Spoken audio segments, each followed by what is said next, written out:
কপালে মেরেছো আটকে গেছে, আর দেয়ালে মেরেছো আটকে গেছে ওই জিনিস। এরম দিলাম আটকে গেল, সোজা করলেও আটকাবে, এই আবার তুলে এটা দিলে এটা ভরকাবে না। এতদিন আগেকার কাজগুলো কি হতো, এটা মেটাল হতো বা এটা কাঠের হতো, ওটা যদি এরকম পড়তো হরকে বেরিয়ে যেত, এটা ভরকাবে। ওটা কি ওখানে কোনো প্রেসার বলছি, এবার যখন হাঁটবো তখন হাতে চাপ থাকবে, বগলে নয়, তাহলে আনপালসিভ হয়ে যাবে। হাত বগলটাকে রেস্ট করার জন্য, কিন্তু যখন হাঁটবো হাতে চাপ, ঠিক আছে, হাতে চাপ, এটা সুইং এরকম করে করে হাতে চাপ, বগলটা ফ্রি আছে, ঠিক আছে।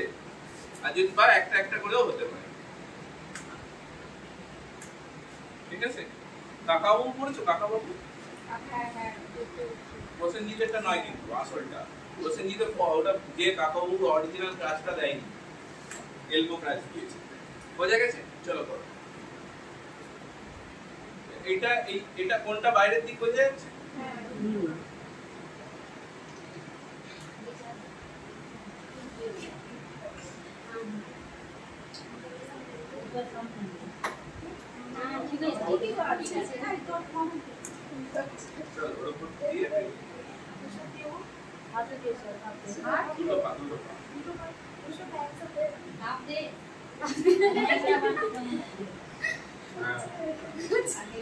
সামনে দেখো, সামনে দেখো, চলো চলো চলো, রাস্তা বগলের নিচে না না হাত দিয়ে বুঝতে পেরেছো? চলো পরের জন বেরো, আর দুজন বেরিয়ে যাও, দেখি